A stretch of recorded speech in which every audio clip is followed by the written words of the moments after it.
The champagne glasses clinked around me like tiny bells of exclusion, each sound a reminder that I didn't belong here, or so they thought. Every eye in that pristine country club dining room was fixed on me, their stares cutting through the afternoon sunlight streaming through floor-to-ceiling windows, as if my very presence had shattered some unspoken rule of their perfectly manicured world. The silence stretched between us like a chasm, filled with assumptions, judgments, and the kind of quiet hostility that money can buy but cannot hide. Which country are you listening from? Tell us in the comments below.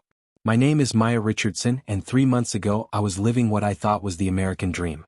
I had just completed my MBA from Wharton, where I graduated summa cum laude with a concentration in strategic management and entrepreneurship. The diploma hanging in my Connecticut office represented more than academic achievement. It was proof that a little black girl from Detroit could climb any mountain if she was willing to work twice as hard and shine twice as bright. I had landed a 6-figure position as Vice President of Operations at Miller & Associates, a prestigious investment firm known for managing portfolios worth hundreds of millions of dollars. My corner office overlooked the Connecticut River, and my business cards carried the weight of institutional respect. I had purchased my first home in Riverside Heights, one of those picture-perfect suburban neighborhoods where the lawns are always emerald green, the mailboxes stand at perfect attention like well-dressed soldiers, and the property values reflect generations of accumulated privilege. At 32, I was everything my grandmother had prayed I would become during those Sunday mornings when she used to braid my hair in her small kitchen, her weathered hands working magic while she whispered stories of ancestors who had built empires with nothing but determination and unwavering faith. She would tell me about great-great-grandmother Evelyn, who had owned a successful seamstress business in Reconstruction-era Alabama, and great-uncle Samuel, who had been one of the first black professors at a northern university in the 1940s. "Baby girl," she would say, her voice carrying the music of the South and the strength of generations, "we come from excellence. Don't you ever let anyone convince you otherwise. Your blood carries the dreams of people who died believing their children would see better days." I was a successful black woman in corporate America, navigating boardrooms with the same grace my mother had taught me to carry myself through life, head high, shoulders back, never apologizing for taking up space that I had earned through merit and dedication. My resume was flawless. Phi Beta Kappa from Howard University, where I had been student body president and captain of the debate team. 2 years as a financial analyst at Goldman Sachs in New York. The Wharton MBA that had cost me $60,000 in student loans but opened doors I never could have imagined from my grandmother's kitchen table. Connecticut had welcomed me with its autumn colors and colonial charm, its tree-lined streets and historic architecture speaking to a kind of American prosperity that felt both accessible and foreign. My colleagues respected my work ethic and analytical mind. David Miller himself had recruited me from Goldman, impressed by my presentation on emerging market opportunities and my track record of identifying undervalued assets before they became profitable investments. My neighbors in Riverside Heights waved from their driveways when I jogged past in the early morning hours, my breath creating small clouds in the crisp New England air. Mrs. Patterson, the elderly widow next door, brought me homemade cookies when I moved in and asked thoughtful questions about my work. The young couple across the street, Mark and Jennifer, invited me to their backyard barbecues where we discussed everything from local politics to the best hiking trails in the area. I had found my place in this world, or so I believed. The American dream had always been about merit, hard work, and achievement overcoming any obstacles. I had checked every box, crossed every finish line, and earned every credential. Discrimination was something from my grandmother's stories, from a time when America was less enlightened, less evolved. This was 2023 after all. We had elected a black president. We had black CEOs running Fortune 500 companies. We had black judges on the Supreme Court and black executives in every industry imaginable. The Riverside Country Club had been on my radar since my first week in town. Established in 1923, it sat on 47 pristine acres overlooking the Connecticut River, its Georgian colonial architecture speaking to a century of tradition and influence. This was the kind of place where business deals were sealed over 18 holes of championship golf, and networking happened over weekend brunches featuring locally sourced ingredients and wines from private collections. My boss, David Miller, had mentioned the club several times during our strategy meetings, noting how membership opened doors that remained forever closed to outsiders. "Maya, the real business in this town happens over dinner at the club," he had explained during one of our quarterly reviews. "The connections alone would be invaluable for your career trajectory. Thompson Industries, Hartwell Manufacturing, Pemberton Holdings, all the major players are members. If you're serious about building your client base and establishing yourself as a force in Connecticut finance, membership isn't optional. It's essential. I had nodded enthusiastically, already mentally calculating the membership fees and planning my application strategy. The initiation fee was substantial, $50,000, but the annual dues were reasonable, and the networking opportunities would pay for themselves within the first year. In my mind, it was simply the next logical step in building my professional network and establishing myself as a respected member of the Connecticut business community. I had researched the club extensively, studying its history, its championship golf course designed by Donald Ross in the 1920s, its prestigious tennis program that had produced several national junior champions, and its dining facilities that regularly hosted corporate retreats and political fundraisers. The club had weathered the Great Depression, 2 world wars, and multiple economic recessions while maintaining its reputation as the premier private club in the region. I had no idea that stepping through those mahogany doors would force me to confront a reality I thought I had left behind in my grandmother's stories of the Jim Crow South. I couldn't have imagined that my MBA from Wharton, my track record at Goldman Sachs, my 6-figure salary, and my impeccable professional reputation would be overshadowed by something as arbitrary and irrelevant as the color of my skin. The first meeting with David about club membership had taken place in his corner office on a crisp October morning. Sunlight streamed through the tall windows, illuminating the diplomas and awards that covered his walls: Harvard MBA, various industry recognitions, photos with governors and senators and other people whose handshakes could change the trajectory of entire companies. "Maya, you should really consider joining the club," he had said, leaning back in his leather chair with the casual confidence of someone who had never questioned his right to belong anywhere. "The connections alone would be invaluable for your career trajectory. Plus, the golf course is magnificent, and I know you're working on improving your game." I had nodded, already envisioning myself on the practice green, perfecting my short game while building relationships with potential clients and strategic partners. Golf had been a recent addition to my skill set, something I had taken up during business school when I realized that major decisions were often made on the course rather than in conference rooms. "I'd love an introduction," I had replied, pulling out my phone to add a reminder to my calendar. "Should I reach out to the membership committee directly, or would you prefer to make the initial contact?" David had smiled, the kind of benevolent expression that suggested he was doing me a tremendous favor. "Let me give Charles Harrison a call. He's been on the membership committee for 20 years, knows everyone worth knowing. I'll set up a meeting for next week." That conversation had felt like a milestone, another step forward in my carefully planned ascent through the ranks of Connecticut's financial elite. I had gone home that evening to my beautiful colonial house, poured myself a glass of the expensive Bordeaux I saved for special occasions, and called my mother to share the good news. "Mama, I'm going to join the country club," I had said, unable to contain my excitement. "David thinks it will be incredible for building my client base and establishing myself in the community." There had been a pause on the other end of the line, the kind of silence that carries the weight of generational memory and hard-earned wisdom. My mother had grown up in the civil rights era, had witnessed the integration of schools and restaurants and public spaces that her parents' generation had been barred from entering. "That's wonderful, sweetheart," she had finally said, her voice carrying a note I couldn't quite identify. Just remember that some places take longer to catch up with the times than others. Don't let anyone make you feel like you don't belong there." At the time, I had dismissed her caution as unnecessary worry. This was Connecticut in 2023, not Alabama in 1963. The Riverside Country Club was a business establishment, not a relic of segregation. They would evaluate my application based on professional qualifications and character references, not on prejudices that had supposedly been relegated to history books and museum exhibits. How naive I had been. How thoroughly I had underestimated the persistence of certain American traditions. The first indication that something was amiss came during my initial visit to the club on a sunny Tuesday afternoon in October. The autumn foliage was at its peak, painting the Connecticut landscape in brilliant shades of amber and crimson that seemed to make everything glow with possibility. David had arranged for me to meet with the membership committee at 2 o'clock, and I had spent considerable time selecting my outfit. A navy Armani blazer I had purchased for client presentations, matching slacks that were perfectly tailored, and my grandmother's pearl earrings that she had given me for my college graduation. "Maya," she had said when she fastened those pearls around my neck, "these belong to your great-grandmother Evelyn. She wore them when she opened her dress shop in 1875, right after Reconstruction. She said they reminded her that she was building something that would last, something that would outlive any person who tried to tear it down." I had touched those pearls that morning as I looked in my bedroom mirror, feeling connected to a legacy of black women who had refused to accept limitations imposed by others. I was carrying their dreams with me into that club, their determination flowing through my veins like an inheritance more valuable than any trust fund. The drive to the club took me through some of the most beautiful countryside in Connecticut. Rolling hills dotted with centuries-old oak trees, stone walls that had been built by colonial farmers, and glimpses of the Connecticut River sparkling in the distance.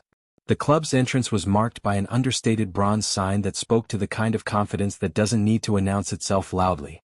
Old money whispers, new money shouts. The clubhouse was everything I had imagined and more. Marble floors that gleamed like mirrors reflecting the afternoon sunlight that streamed through tall windows, oil paintings of stern-faced men from bygone eras, their eyes following visitors as they moved through halls lined with dark wood paneling, crystal chandeliers that cast rainbow prisms across cream-colored walls decorated with hunting scenes and maritime landscapes. It smelled of old money and older traditions, leather and lemon oil and something indefinable that spoke of generations of privilege, of conversations conducted in hushed tones about matters that shaped industries and influenced elections. The air itself seemed to carry the weight of history, of decisions made by men in similar clubs that had determined the fate of companies, communities, and entire regions. I approached the hostess stand with confidence, my heels clicking against the marble floor in a rhythm that announced my arrival. Behind the mahogany desk sat a young blonde woman with a practiced smile and the kind of polished appearance that suggested finishing school and summers in the Hamptons. She looked up from her leather-bound reservation book, her blue eyes reflecting the same casual privilege that seemed to permeate every surface of the building. Her smile faltered almost imperceptibly when she saw me, like a record skipping for just a moment before resuming its rhythm. It was subtle, the kind of micro-expression that someone less attuned to such things might have missed entirely. But I had been the only black face in predominantly white spaces my entire professional life. I had learned to read the language of discomfort, to recognize the barely perceptible shift in energy that occurs when someone realizes they're dealing with an unexpected variable in their carefully ordered world. "Good afternoon," I said, extending my hand with the same professional warmth I used when meeting new clients. "I'm Maya Richardson. I have an appointment with Mr. Harrison from the membership committee." She stared at my outstretched hand for a moment longer than social convention dictated, as if trying to process information that didn't fit her preconceived categories. "Oh," she replied, her voice carrying a note of surprise that seemed to echo longer than it should have in the high-ceilinged foyer. Let me check on that for you." As she picked up her phone and dialed an extension, I became aware of the conversations around me gradually diminishing to whispers. It was like watching ripples spread across a still pond, the effect of my presence moving through the space in concentric circles of awkward awareness. A group of women in pristine tennis whites paused their animated discussion of weekend plans to stare, their eyes moving from my face to my outfit to some invisible checklist in their minds that I apparently wasn't passing. Two older gentlemen by the bar stopped their enthusiastic conversation about golf handicaps and recent stock market fluctuations to look in my direction. Their expressions weren't overtly hostile. This was Connecticut after all, not Mississippi in the 1950s. But there was something calculating in their gaze, as if they were trying to solve a puzzle that my presence had created in their orderly universe. It was the kind of attention that crawls under your skin and makes you hyper-aware of every breath, every movement, every choice you made that morning from your hairstyle to your handbag. I had experienced this before, the weight of being the only black face in predominantly white spaces, but something about this felt different. More deliberate. More sustained.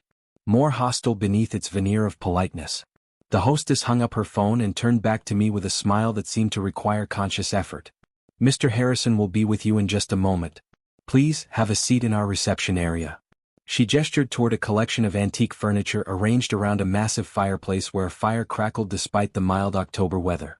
The chairs were upholstered in rich burgundy leather that had probably cost more than most people's monthly salary, and the coffee table held an artful arrangement of magazines, Town and Country, Golf Digest, Financial Times, along with a crystal bowl filled with individually wrapped Swiss chocolates.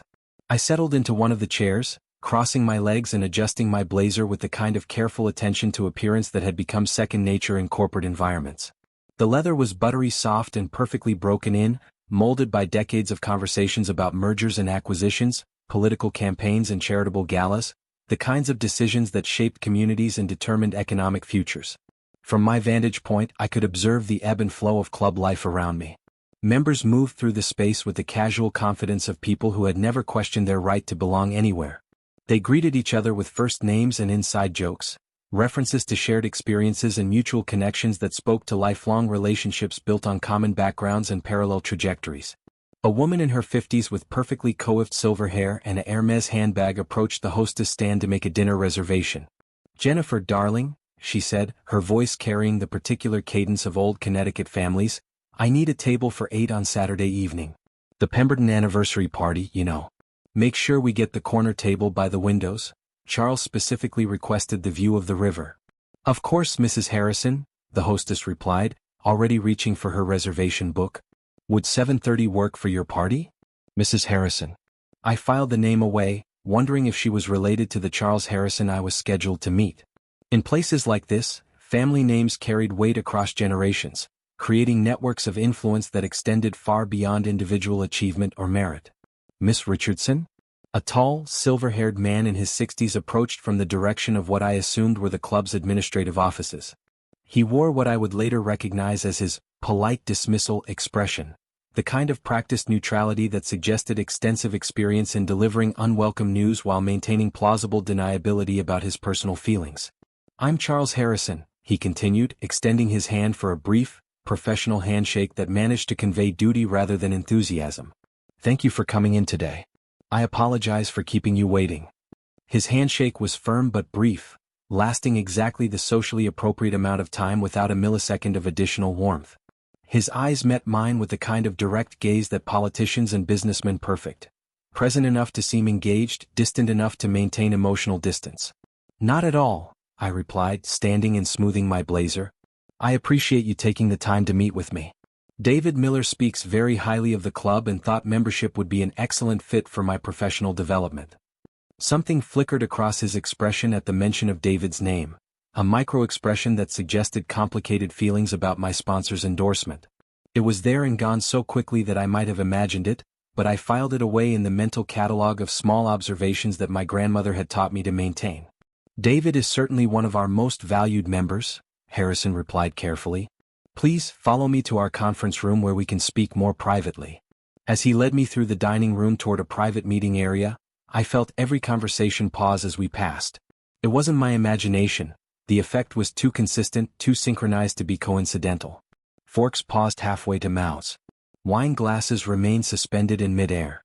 Conversations about quarterly earnings and vacation plans seemed to evaporate as we moved through their carefully orchestrated world.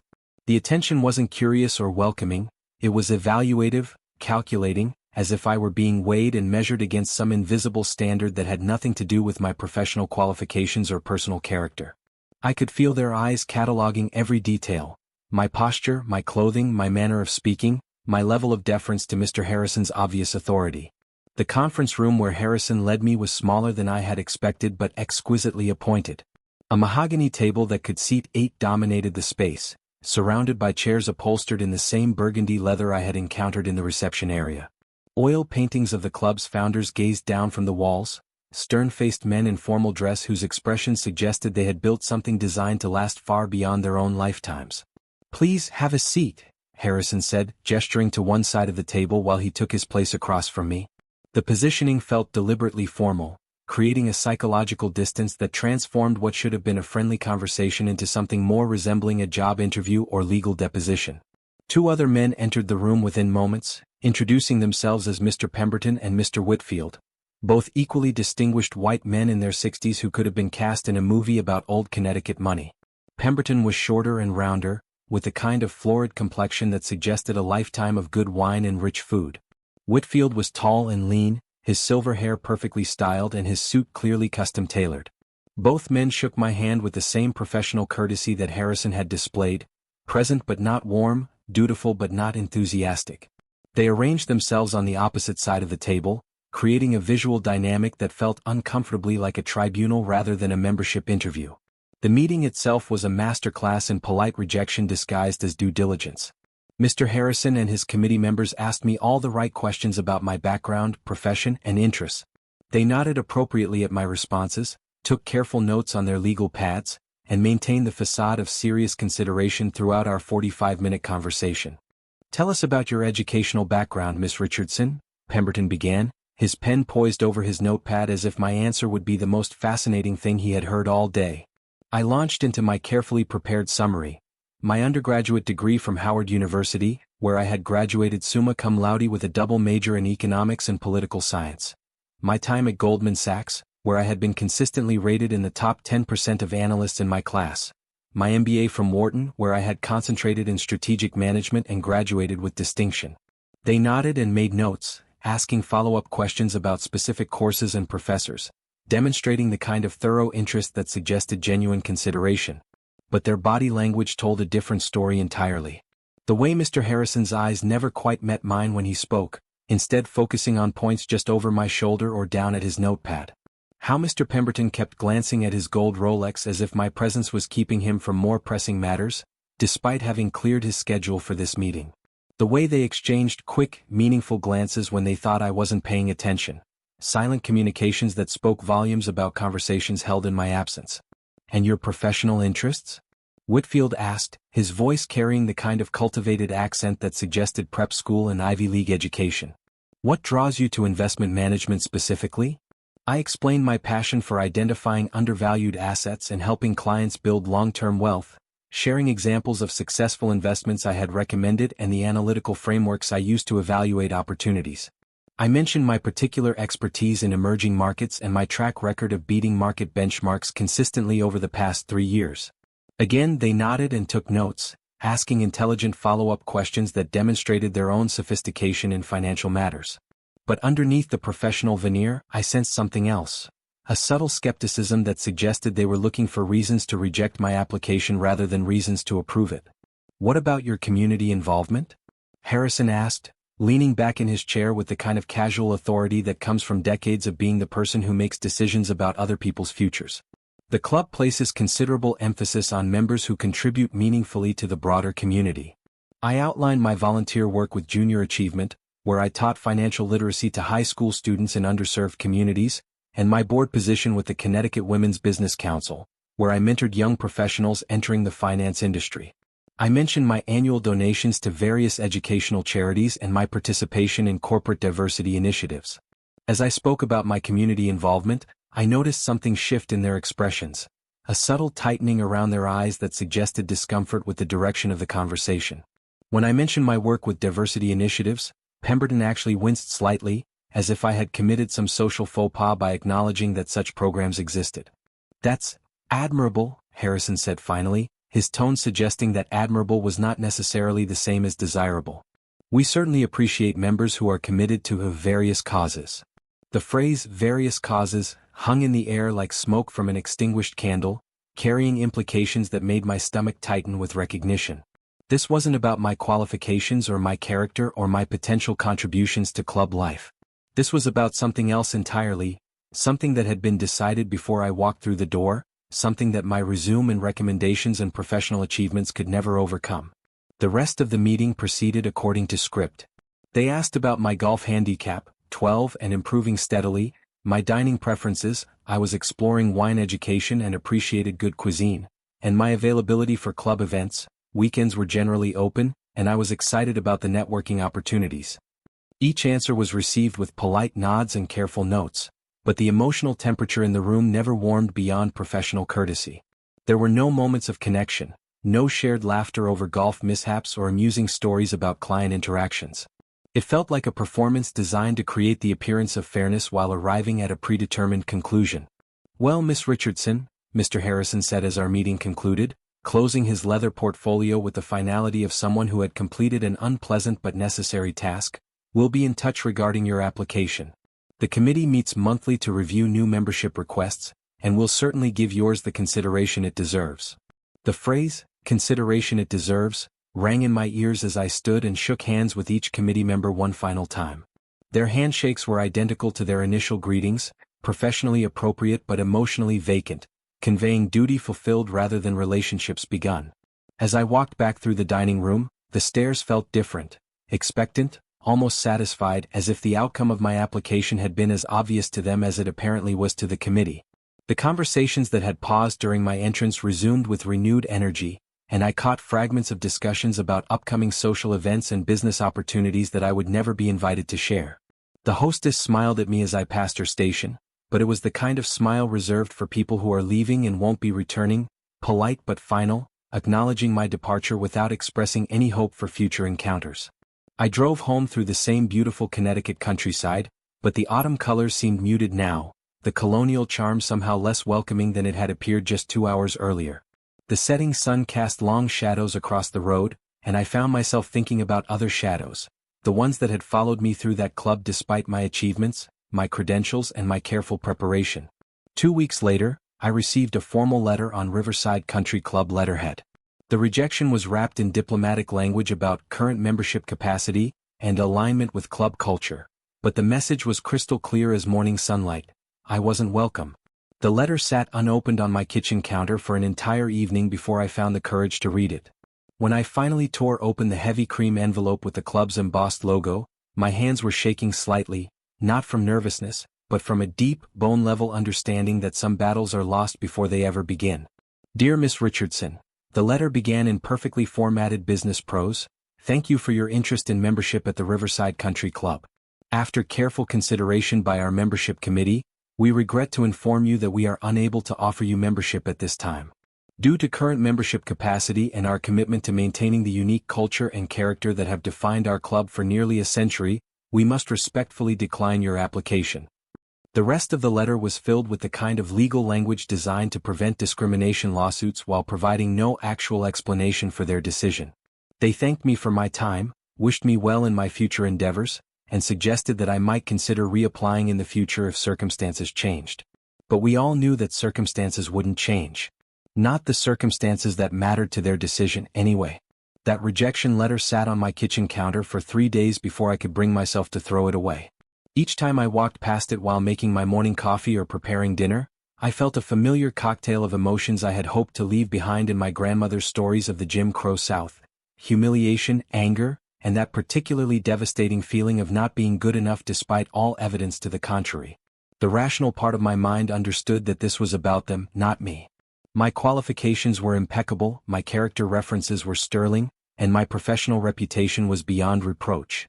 David Miller himself had been shocked by the rejection, calling me into his office the day after I received the letter to express his bewilderment and frustration. "Maya, I don't understand it," he had said, genuinely perplexed as he sat behind his mahogany desk. "Your credentials are better than half the people they've admitted in the past 5 years. Charles Harrison and I have been friends for 20 years, and I've never known him to reject a qualified candidate without a compelling reason." I had nodded politely, appreciating his support while recognizing that his confusion was itself a form of privilege. David Miller had never been rejected from anything based on his appearance. He had never walked into a room and felt the temperature change because of his race. He had never had to decode the difference between professional courtesy and genuine welcome. "These things happen," I had replied, maintaining the diplomatic facade that had become second nature in corporate environments. "Perhaps they genuinely don't have space for new members right now." But David wasn't buying it, and neither was I.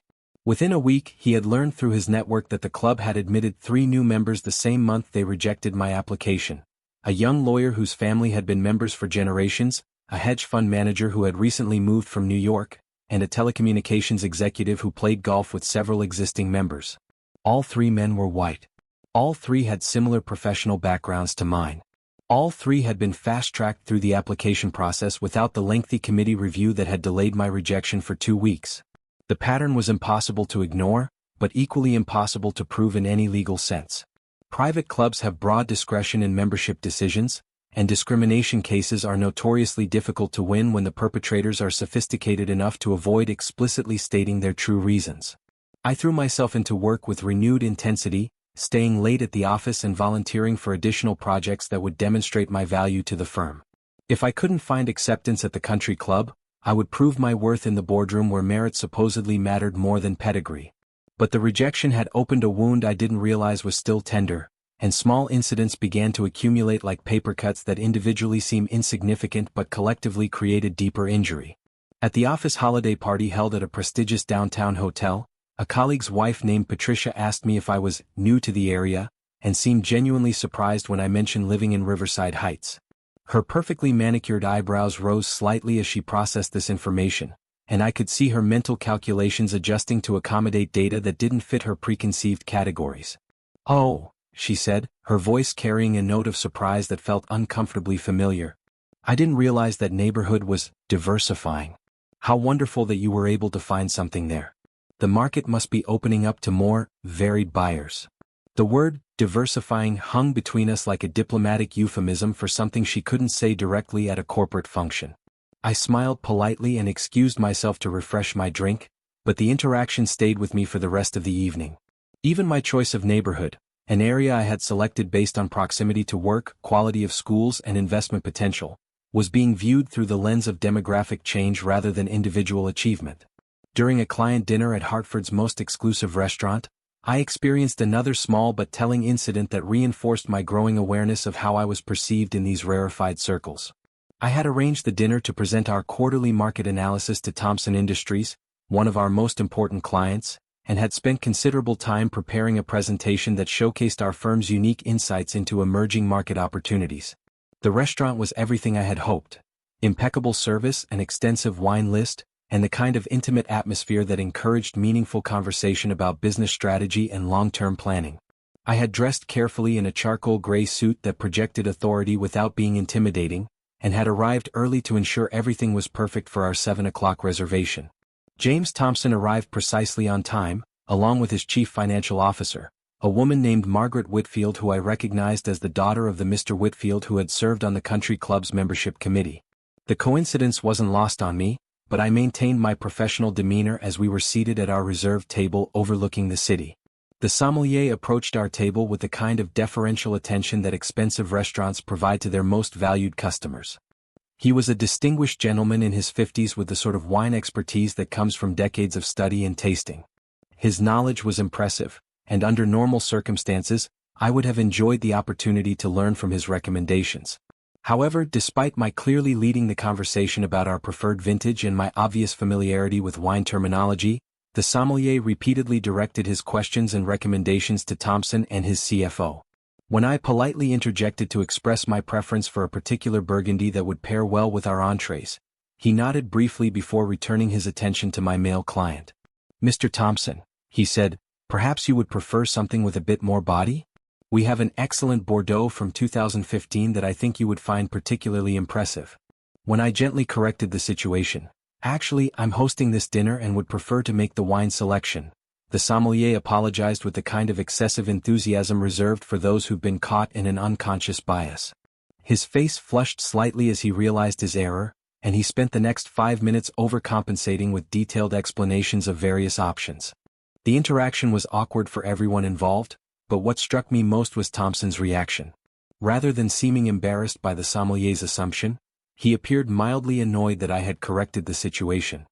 His expression suggested that I had committed a social faux pas by asserting my role as host rather than accepting the natural order that placed him in charge of the interaction.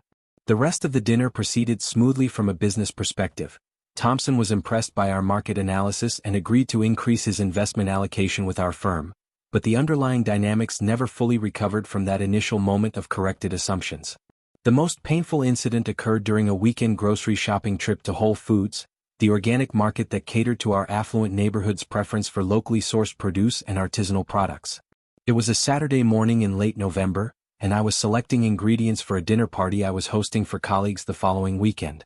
I was examining organic vegetables in the produce section when I overheard a conversation between two women who were shopping near the expensive imported cheese display. Both were impeccably dressed in the kind of casual weekend attire that costs more than most people's formal wear: cashmere sweaters, designer jeans, and handbags that probably cost more than my monthly mortgage payment. "I'm just saying," one of them was explaining to her companion, "property values are so delicate in neighborhoods like ours. When the demographic makeup starts changing, even good changes, it can affect investment returns over time." Her friend nodded knowingly. "Exactly. We're not talking about anything personal, of course. It's purely economic. But when certain populations start moving into historically exclusive areas, it changes the character of the community. The schools might decline, the local businesses might shift their focus to serve different clientele, and suddenly your home isn't worth what it was 5 years ago." They weren't speaking quietly, and their glances in my direction made it clear that I was Exhibit A in their concerns about declining exclusivity. I was simultaneously invisible, they felt comfortable discussing these concerns in my presence, and hypervisible, I represented the demographic change they were worried about. I continued shopping, filling my cart with the organic vegetables and imported cheeses that demonstrated my ability to participate in their economic ecosystem, but the conversation followed me through the store like an unwelcome soundtrack. Even my grocery shopping apparently was a political act that threatened someone else's sense of order and security. Each incident was small enough to rationalize away if considered in isolation. Maybe the colleague's wife was genuinely curious about neighborhood trends. Perhaps the sommelier was nervous about serving important clients. The women at Whole Foods might have been discussing abstract economic theories rather than making personal judgments about my presence in their community. But collectively, these experiences created a picture I didn't want to acknowledge, that despite my education, my success, and my achievements, I would always be viewed through the lens of my race first and my accomplishments second. No matter how high I climbed or how much I achieved, I would forever be seen as a representative of my demographic group rather than an individual with unique talents and contributions. The breaking point came 6 weeks after my country club rejection when David Miller invited me to what he described as the most important client dinner of the year. Thomson Industries was considering a major expansion of their investment portfolio, and the potential new business could represent $15 million in annual revenue for our firm. "Maya, this is it," David had said during our Monday morning strategy meeting. "Thomson has been impressed with your market analysis, and he specifically requested that you lead the presentation. This could be the account that establishes you as one of the premier investment strategists in the region." I had spent 2 weeks preparing for the dinner, crafting a presentation that showcased not only our firm's capabilities but also my personal expertise in identifying emerging market opportunities that other firms were overlooking. The research was impeccable, the financial projections were conservative but compelling, and the strategic recommendations were tailored specifically to Thomson's corporate culture and risk tolerance. The venue for this crucial dinner was, of all places, the Riverside Country Club. When David informed me of the location during our final preparation meeting, the irony was so thick I could taste it like copper pennies in my mouth. "I know this might be a bit awkward given your application," he said, his expression reflecting genuine concern about putting me in an uncomfortable position. "But Thomson specifically requested to meet at the club. He's been a member for 30 years, and he feels most comfortable conducting serious business in familiar surroundings. Thomson Industries is worth $15 million in annual revenue, Maya. We need to make this work." I nodded professionally, swallowing the bitter taste of compromise that had become increasingly familiar over the past few months. "Of course, David. Whatever's best for the firm and the client relationship. I'm completely comfortable with the venue." But as I dressed for that dinner, choosing my most conservative charcoal suit, my smallest pearl earrings, styling my hair in the most professional way possible, I felt like I was preparing for battle rather than a business meeting. I was code-switching not just my language and demeanor, but my entire existence to make other people comfortable with my presence in their space. I spent extra time on my appearance that evening, understanding that I would be scrutinized more carefully than usual in a venue where my very presence was an anomaly. My makeup was flawless but understated, my jewelry was classic and minimal, and my outfit was designed to project competence and authority without threatening anyone's sense of order. The drive to the club felt like traveling through enemy territory, even though the same beautiful Connecticut countryside looked identical to my previous visit. The autumn foliage had given way to winter's stark beauty, with bare trees creating intricate patterns against the gray December sky. But the landscape that had once seemed welcoming now felt like a carefully maintained facade hiding deeper truths about who belonged and who would always be an outsider. The dinner was a success from a business perspective. My presentation was flawless, my market analysis impressed both Thomson and his senior staff, and by the end of the evening, we had secured a commitment for the expanded investment portfolio that would transform our firm's revenue projections for the following year. Thomson signed our contract over dessert and coffee, praising my insightful perspective on emerging markets and my sophisticated understanding of global economic trends. He even complimented my presentation style, noting that I had a gift for making complex financial concepts accessible to non-specialists. But throughout the evening I felt the familiar weight of performance, the exhausting task of being twice as good, twice as polite, twice as careful to ensure that my presence didn't threaten anyone's sense of comfort or security. Every interaction was calibrated to demonstrate my competence without challenging existing hierarchies, my confidence without appearing threatening, my success without making others feel diminished. The other club members watched our dinner with the kind of polite interest that suggested they were evaluating not just my professional performance but my worthiness to be in their space. Conversations at nearby tables paused whenever I spoke, and I could feel eyes tracking my movements as I navigated the evening with the careful grace of someone who understands that every gesture is being judged.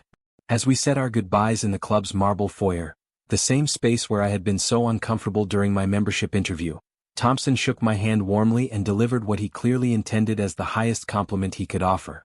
"Ms. Richardson," he said, his voice carrying the particular authority of someone accustomed to having his opinions taken seriously, "you're a credit to your profession. It's refreshing to work with someone who combines analytical rigor with such impressive communication skills. I look forward to a long and profitable relationship with your firm." The phrase, "credit to your profession," echoed in my mind during the drive home through the dark Connecticut countryside. Not talented analyst, or skilled professional, or simply valuable addition to the team. A credit to my profession, as if my competence was somehow unexpected, a pleasant surprise rather than the predictable result of years of education, hard work, and dedication to excellence. The language suggested that my success was remarkable specifically because it contradicted his expectations about what someone who looked like me might be capable of achieving. It was a compliment that revealed more about his assumptions than his appreciation, praise that somehow managed to diminish even as it attempted to elevate. That night, I sat in my pristine suburban kitchen, looking out at my perfectly manicured lawn covered with the first light snow of winter, and felt the profound loneliness of existing in spaces that tolerated me but would never truly accept me. I had achieved everything I had dreamed of since those Sunday mornings in my grandmother's kitchen, yet I felt more isolated than ever. The American dream I had been chasing seemed increasingly like a mirage, always visible on the horizon but somehow moving further away with each step forward. Every professional victory came with the emotional tax of proving myself worthy of opportunities that others took for granted. Every success required not just excellence but a kind of diplomatic perfection that left me exhausted and questioning whether the cost was worth the achievement. It was in that moment of crystalline clarity, sitting in my beautiful home in my exclusive neighborhood after securing the biggest client of my career, that I made a decision that would change everything. If I couldn't find acceptance in their world, perhaps it was time to create my own. The realization didn't come as a dramatic revelation but as a quiet understanding that had been building for months. I was tired of seeking approval from institutions that would never see me as more than an exception to their rules. I was exhausted by the constant performance required to make others comfortable with my success. I was done apologizing for my excellence and explaining my worthiness to people whose own achievements paled in comparison to mine. If the Riverside Country Club didn't want me as a member, perhaps I should consider a different relationship with the institution entirely. The idea came to me during a sleepless night 3 days after the Thompson dinner, while I was scrolling through commercial real estate listings on my laptop, a habit I had developed during my MBA program when I dreamed of eventually starting my own investment firm and needed to understand property values and development opportunities in my target markets. I had been researching commercial properties in the Hartford area, looking for potential opportunities for clients interested in diversifying their portfolios beyond traditional securities. Office buildings, retail spaces, industrial facilities. I was systematically analyzing cap rates and cash flows when I stumbled across a listing that made my heart skip a beat. Riverside Country Club was for sale. The listing was discreet, buried deep in the commercial properties section with minimal description. Prestigious private club on 47 acres. Established 1923. Prime Connecticut location.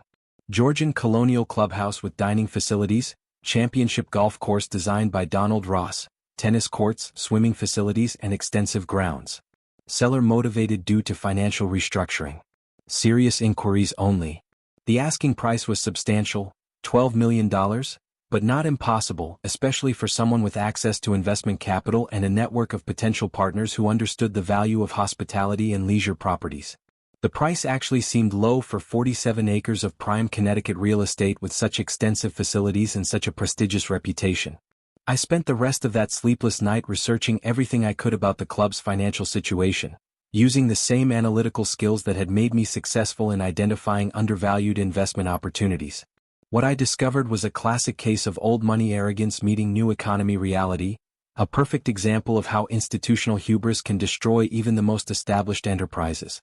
The club's membership had been declining for over a decade as younger professionals chose more modern, diverse venues for networking and recreation. The Millennial and Gen X executives who represented the future of Connecticut business were increasingly uncomfortable with institutions that felt exclusive in outdated ways.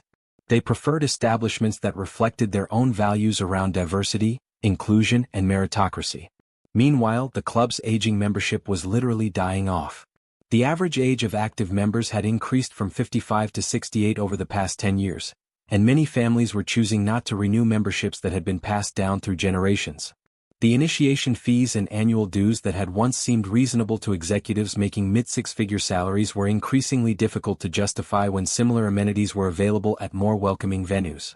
The club's financial statements, which I was able to access through public records and industry databases, told a story of steady decline disguised by creative accounting and deferred maintenance. Revenue had dropped by 30% over the past 5 years, while operating expenses had continued to rise due to the costs of maintaining historic facilities and providing the level of service that remaining members expected. Their rejection of my membership application suddenly took on new meaning. It wasn't just discrimination, it was catastrophically bad business. They had turned away a six-figure income because it came attached to the wrong skin color, and their bottom line was suffering for it. In their commitment to maintaining demographic homogeneity, they were rejecting the very professionals who could have revitalized their membership and secured their financial future. I began making calls, starting with former classmates from Wharton who had gone into private equity and investment banking. The conversation with Marcus Chin, who had launched a successful acquisition fund focused on hospitality and leisure properties, was particularly enlightening and encouraging. "Maya, this is brilliant," he said after I outlined my preliminary business plan during a video call from his San Francisco office. "The private club industry is ripe for disruption. These old guard establishments are hemorrhaging money because they've refused to evolve with the times. With the right vision and capital investment, you could transform this into something genuinely profitable while maintaining the prestige factor that makes it valuable." Marcus had been one of my study partners at Wharton, and we had maintained a professional relationship over the years, sharing deal opportunities and market insights. He understood both the financial potential and the social significance of what I was contemplating. "Think about it," he continued, his excitement building as he worked through the possibilities. "You've got prime real estate in one of the wealthiest regions in the country, facilities that would cost $50 million to build today, and a brand that carries a century of prestige. The only thing wrong with the current business model is that it's run by people whose vision is limited by their prejudices." Within 2 weeks, I had assembled a consortium of investors that read like a who's who of successful professionals who had been excluded from traditional old boy networks. Marcus Chin with his hospitality expertise, Priya Patel, a successful tech entrepreneur who had sold her software company for $200 million, David Kim, a hedge fund manager who specialized in distressed assets, Maria Rodriguez, a private equity partner who focused on business transformations, and surprisingly, David Miller himself, who saw the opportunity for what it was, a chance to get in on the ground floor of transforming an outdated business model. David's decision to join our investor group was particularly significant. His participation lent credibility to our bid and demonstrated that even establishment figures recognized the club's need for fundamental change. During our confidential discussion about the opportunity, he had been remarkably candid about the club's problems. "Maya, I've been a member for 15 years and I've watched the place slowly commit suicide," he had said during a private dinner at a downtown restaurant where we could speak freely. "The membership committee is so focused on maintaining their little kingdom that they're destroying the very institution they claim to be protecting. They've rejected dozens of qualified candidates over the past few years, and most of them were exactly the kind of professionals who could have brought fresh energy and new revenue to the club. Our due diligence process was meticulous and comprehensive. We analyzed membership trends going back 20 years, examined financial records in detail, conducted market research on what modern professionals wanted in a private club experience, and engaged consultants who specialized in hospitality industry turnarounds. What we found confirmed my initial hypothesis. Riverside Country Club wasn't failing because of location, facilities, or market conditions. It was failing because of leadership that had prioritized demographic purity over business sustainability. While they were rejecting qualified applicants like me, other country clubs in the region were thriving by embracing diversity and modernizing their approach to membership and programming. The Brookfield Country Club, just 30 miles away, had increased membership by 40% over the past 5 years by implementing inclusive policies and updating their facilities to appeal to younger professionals. The Hartford Golf Club had successfully rebranded itself as a business networking venue that attracted tech entrepreneurs and finance professionals who valued substance over legacy connections. Even more telling was our analysis of the professionals who had been rejected by Riverside over the past decade. The list read like a directory of Connecticut's most successful emerging leaders: tech executives, healthcare entrepreneurs, legal professionals, and finance specialists who had gone on to join other clubs or create their own networking organizations. Riverside's loss had been everyone else's gain, and their financial decline was the predictable result of systematically excluding the very people who could have ensured their continued success. The formal offer process was handled through lawyers and business intermediaries to maintain confidentiality until the deal was finalized. We structured the acquisition as a leveraged buyout that would allow us to take control of the club while using its own assets as collateral for the financing. The sellers, a committee representing the club's board of directors, were motivated by their urgent need for capital and their recognition that the current trajectory was unsustainable. What made the process particularly satisfying was that Mr. Harrison and his membership committee didn't know who was behind the acquisition until the day we signed the papers. They had been told only that a group of Connecticut business professionals had formed an investment consortium to purchase and revitalize the club under new management. The closing took place on a gray February morning in the same conference room where I had been politely rejected 9 months earlier. I will never forget walking into that space, this time flanked by my attorney, my accountant, and Marcus Chin as my lead investor, carrying the documents that would make me the majority owner of the Riverside Country Club. The sellers' representatives were already seated around the mahogany table. Charles Harrison looking uncomfortable in his role as spokesperson for the outgoing board, Mr. Pemberton fidgeting with his gold pen, and several other club officials whose expressions suggested they were attending a funeral rather than a business transaction. The lawyers handled most of the technical discussions about warranties, liabilities, and transition procedures, but I paid careful attention to Harrison's body language as the reality of the situation gradually became clear to him. When our lead attorney introduced me as the primary investor and managing partner of the acquiring entity, Harrison's carefully composed expression cracked like fine china. His eyes widened with recognition and something that looked like panic as he realized who I was. The woman he had rejected for membership 9 months earlier was now purchasing his club. Mr. Pemberton actually dropped his pen, the gold instrument clattering against the mahogany table in the sudden silence that filled the room. "Miss Richardson," Harrison stammered, his voice carrying none of the condescending authority I remembered from our previous encounter. We had no idea you were the buyer." "It's Dr. Richardson now," I corrected gently, having completed my doctorate in business administration during the acquisition process, a goal I had set for myself as part of my personal development plan. And yes, I imagine this comes as quite a surprise. The beauty of the moment wasn't in their discomfort, though I would be lying if I said I didn't feel a deep satisfaction in their obvious bewilderment. The real beauty was in the realization that their rejection had been the catalyst for something far more significant than club membership.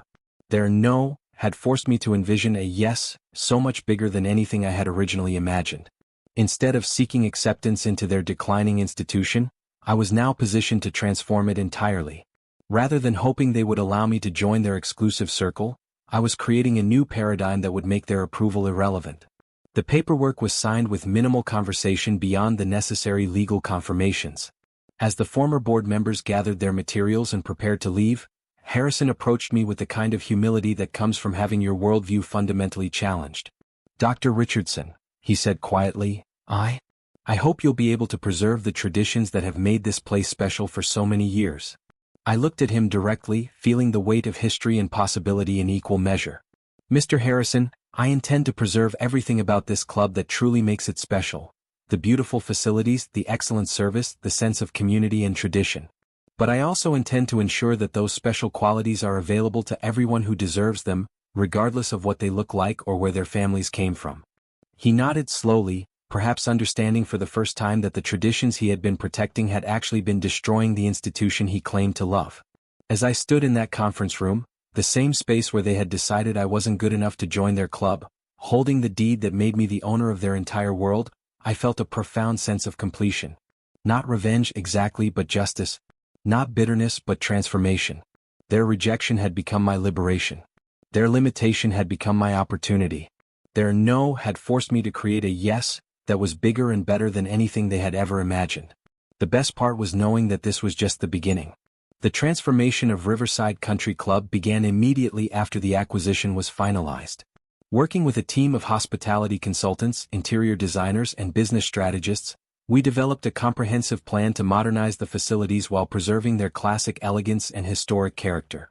The first major change was philosophical rather than physical. We implemented a membership policy based solely on professional qualifications and character references, eliminating the informal networks and unspoken barriers that had kept the club homogeneous for nearly a century. Applications would be evaluated on clear, objective criteria: professional achievement, community involvement, financial stability, and character references from current members or respected community leaders. The old system of blackball voting, where a single existing member could veto any applicant for any reason, was replaced with a transparent scoring system that required specific justifications for any rejection. We also established an appeals process and an ombudsman position to ensure that all applicants received fair consideration regardless of their background or connections. The physical improvements were equally dramatic but carefully designed to enhance rather than replace the club's traditional appeal. The formal dining room that had felt so coldly intimidating during my first visit was reimagined as a warm, welcoming space where business could be conducted and relationships built. We updated the lighting to be more flattering and inclusive, expanded the bar area to encourage networking, and added private dining rooms for corporate events and client meetings. The golf course received attention from a specialist in historic course restoration who worked to honor Donald Ross's original design while updating irrigation systems and incorporating environmentally sustainable maintenance practices. We added a state-of-the-art practice facility with technology that appealed to younger golfers while maintaining the classic character that longtime members valued. The tennis facilities were expanded and modernized with new courts and a dedicated tennis pavilion that could host both casual play and competitive tournaments. We partnered with the local high school to offer youth programming that introduced the game to students from diverse backgrounds while providing volunteer opportunities for members who wanted to give back to the community. But the most significant changes were cultural rather than architectural. Within 6 months of the acquisition, our membership included successful professionals from every conceivable background: tech entrepreneurs, healthcare executives, teachers, artists, small business owners, and corporate leaders representing the full diversity of Connecticut's professional community. Dr. Amara Okafor, a Nigerian-American cardiac surgeon who had been rejected by 3 other country clubs, became one of our first new members and quickly established herself as a leader in our medical networking group. James Liu, a Chinese-American tech entrepreneur whose family had been in Connecticut for 4 generations, joined with his teenage daughter who became the first Asian-American member of our junior golf program. Sarah and Michael Washington, a power couple who ran a successful law firm specializing in corporate litigation, brought their expertise to our legal networking events while their twin sons participated in our expanded youth tennis program. Rabbi David Goldstein and Dr. Aisha Patel formed an interfaith dialogue group that met monthly in our private dining rooms to discuss ethics in business and professional life. Each new member brought not just their membership dues and dining revenue, but their professional networks, their community connections, and their fresh perspectives on what a modern country club could and should be. The first major event under new management was a networking brunch designed to introduce new members and celebrate the club's evolution. As I stood in that same dining room where I had once felt so unwelcome, watching a diverse group of professionals building genuine connections over champagne and conversation, I felt a profound sense of completion. Marcus Chun flew in from San Francisco for the event, bringing his champagne flute in hand and a wide grin on his face as